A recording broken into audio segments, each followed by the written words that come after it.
Je m'appelle Sienna. Il y a quelques années, j'étais au sommet. À 28 ans, je dirigeais ma propre marque en ligne. J'habitais dans un appartement de luxe en centre-ville, dont le loyer mensuel dépassait le salaire annuel de beaucoup de gens. J'étais riche, influente, admirée. Mon créneau, l'empowerment féminin, mais une version très précise et extrêmement rentable. Je n'apprenais pas aux femmes à coder ou à créer une entreprise.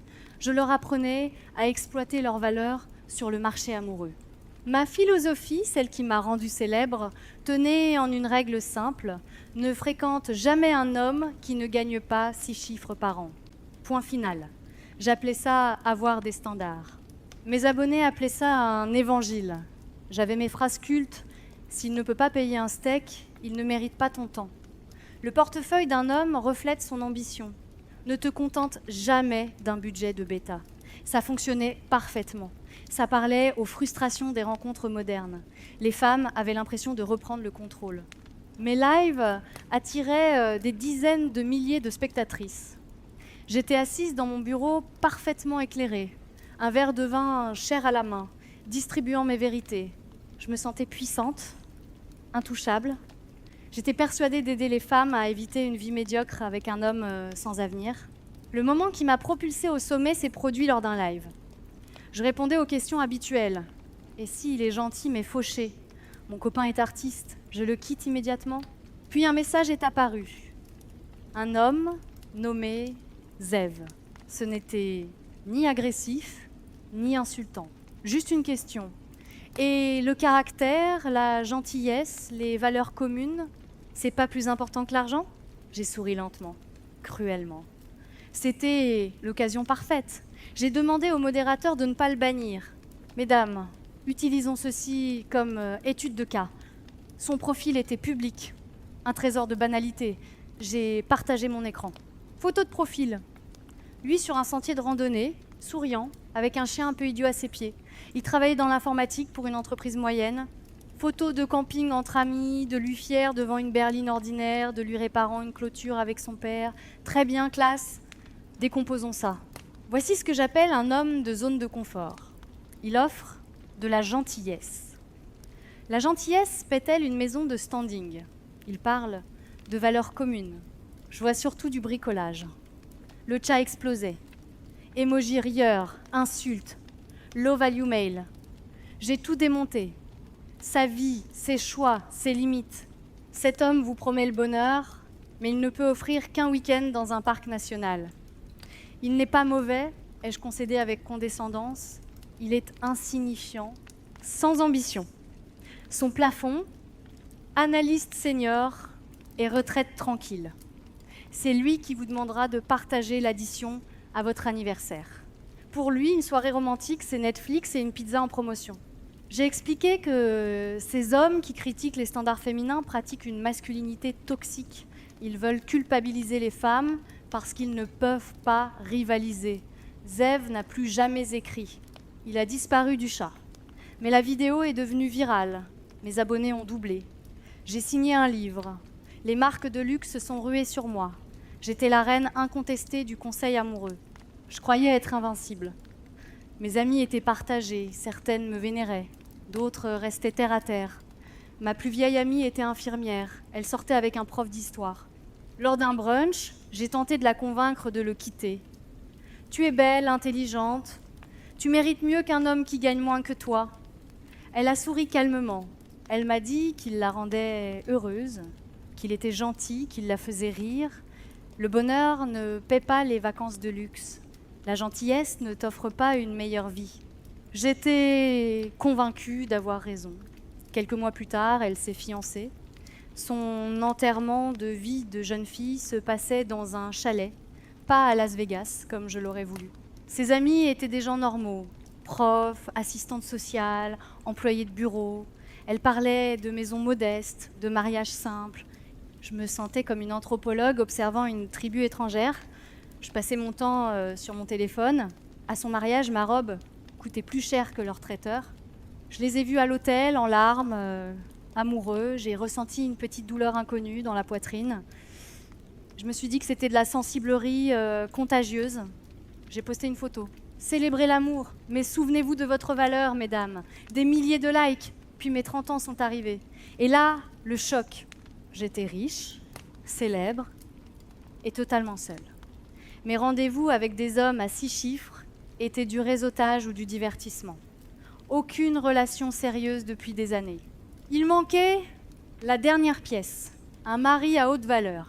J'étais pas inquiète, j'étais l'experte.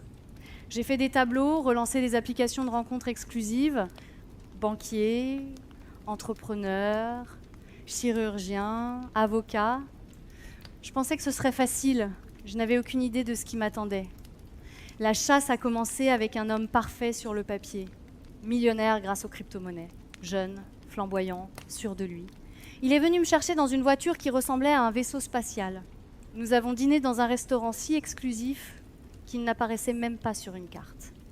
J'étais prête à être impressionnée, à rencontrer mon égal. Mais le dîner s'est transformé en monologue. 2 heures de blockchain, de portefeuille crypto, de NFT, de prédiction de marché.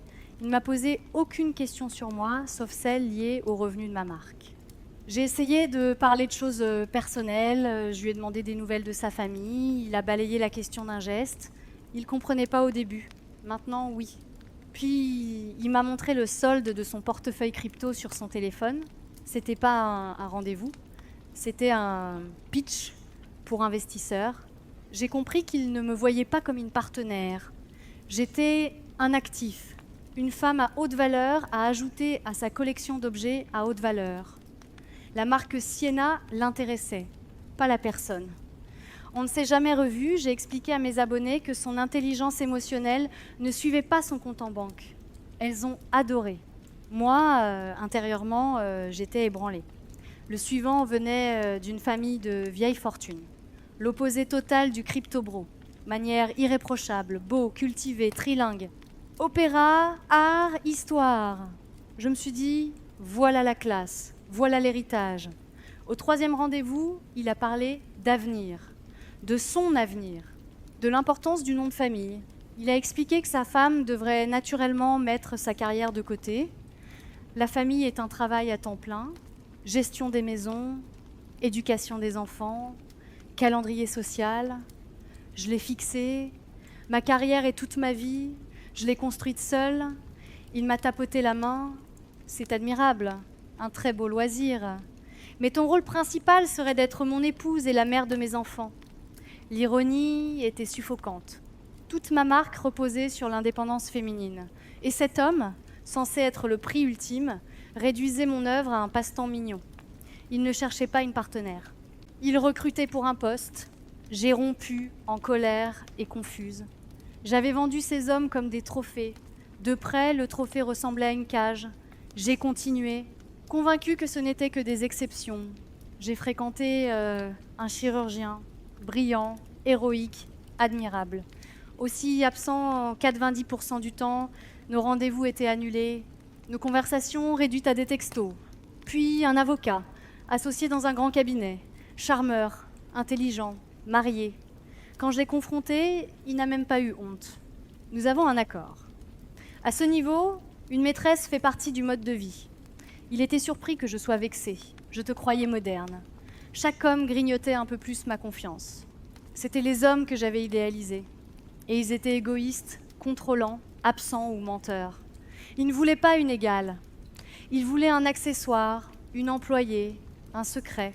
Pendant ce temps, une autre amie s'est mariée, son petit ami d'université. Il avait une petite entreprise de paysagisme, pas un salaire à 6 chiffres. Le mariage était un barbecue dans un jardin, simple, joyeux, rempli d'affection sincère. J'étais demoiselle d'honneur. Mon discours sonnait faux même à mes propres oreilles. J'étais désormais la dernière célibataire de mon groupe. Je voyais leurs publications, grossesse, chiots, maisons, randonnées. Elles construisaient des vies modestes et heureuses. Moi, j'enchaînais les rendez-vous luxueux qui me laissaient plus seule encore. La peur s'est installée. Mon propre enseignement me trahissait, mais je ne pouvais pas l'admettre. Alors j'ai redoublé d'agressivité en ligne. Si vous êtes célibataire, vos standards sont trop bas. Je tentais de me convaincre autant que mon public, mais ma liste de candidats rétrécissait. Mon cœur s'alourdissait. J'étais la reine d'un royaume que j'avais bâti et sa seule prisonnière. L'année suivante fut une descente lente. J'ai eu 31 ans. Le désespoir s'est glissé dans mes interactions. Les hommes sentent la détresse. Mes rendez-vous sont devenus des interrogatoires. Plan à 5 ans, finances, engagement. Je n'étais plus confiante. J'étais pressée. Même dans la tranche des 6 chiffres, la qualité chutait. Divorcé amer, entrepreneur fictif, homme riche, émotionnellement vide. Un financier a passé 2 heures à se plaindre de son ex-femme. Il m'a pointé du doigt. Toutes les femmes finissent pareil, vous attendez juste le jackpot. C'était censé être un bon parti. Les commentaires en ligne ont changé. Où est ton homme, Sienna? Facile d'avoir des standards quand on est seul. Les vues baissaient, les sponsors s'inquiétaient. La solitude est devenue physique. Un appartement immense et silencieux, de l'argent, personne avec qui le partager. Puis il y a eu la naissance du bébé de mon amie infirmière. À l'hôpital, son mari tenait leur enfant avec une joie pure. J'ai fui au bout de 10 minutes. Sur le trajet du retour, j'ai dû m'arrêter pour pleurer. Après ça, je me suis éloignée d'elle. Leur bonheur me faisait trop mal. Mon travail est devenu une mascarade. Je vendais une illusion à laquelle je ne croyais plus. Je buvais avant, pendant, après les lives. Puis l'univers m'a frappée une dernière fois. Au supermarché, rayon bébé. Je l'ai vu, Zev. Avec sa femme, il choisissait des couches. Il riait, se tenait la main. Il portait une alliance. Je me suis cachée.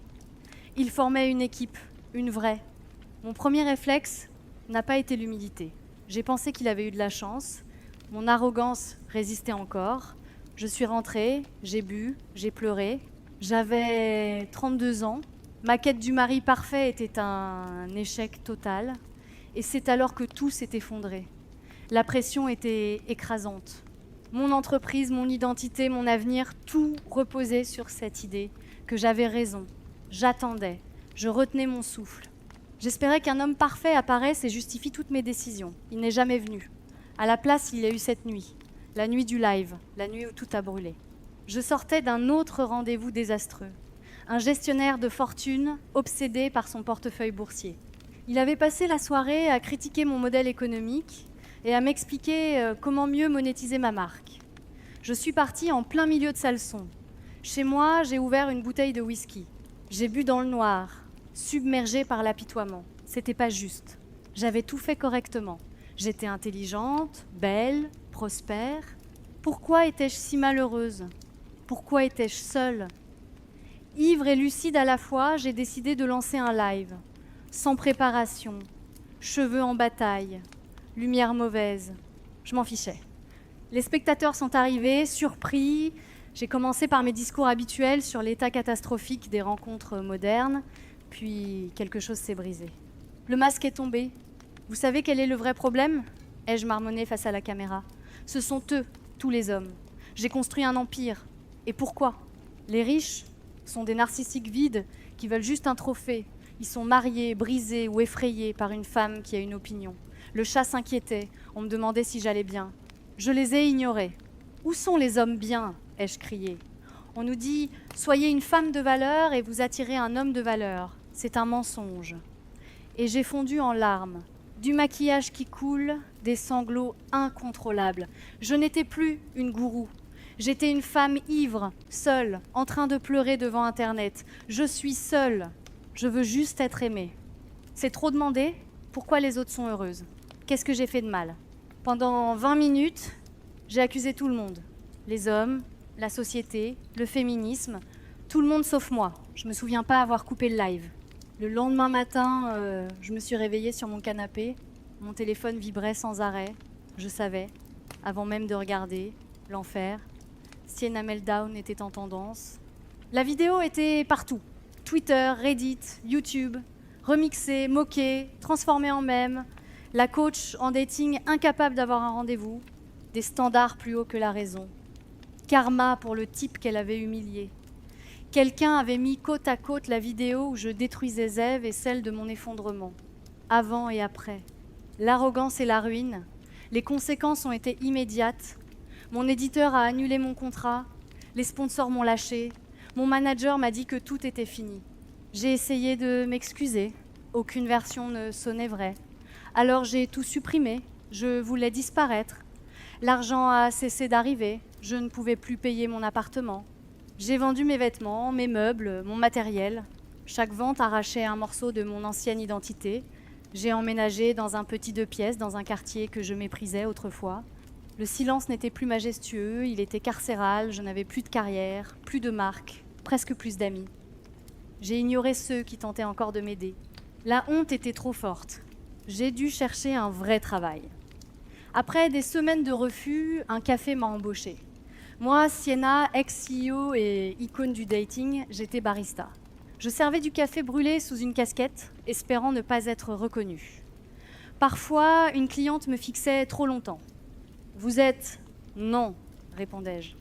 Je vivais exactement la vie que j'avais appris aux femmes à fuir. Moyenne, discrète, difficile.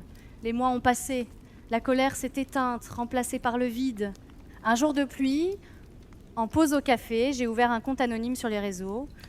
Une suggestion est apparue. Zev, j'ai cliqué. Photo de famille. Lui, sa femme, leur petite fille sur ses épaules. Une maison simple, une balançoire. Le vieux chien dans l'herbe, il n'avait pas l'air riche, il avait l'air heureux. J'ai fait défiler les images. Anniversaire, vélo, dîner modeste, une vraie vie. Celle que j'avais méprisée, celle que j'avais dit à des milliers de femmes d'éviter. Et là, dans l'arrière-boutique d'un café, j'ai compris. J'avais eu tort. Complètement. Tragiquement. J'avais confondu valeur et statut, richesse et sens, pouvoir et amour. Zev n'était pas petit. C'était moi. Une honte écrasante m'a envahie. Combien de femmes avais-je égarées ? Combien avaient quitté de bons hommes à cause de moi ? J'ai fermé l'application, je suis restée assise longtemps, j'ai pas pleuré, c'était fini. La dernière pensée a été la plus cruelle. Il ne pense sûrement jamais à moi. Je n'étais qu'un détail désagréable dans sa vie, mais lui, il avait tout ce que je disais ne pas valoir la peine. Et il avait fini par obtenir tout ce que j'avais toujours voulu.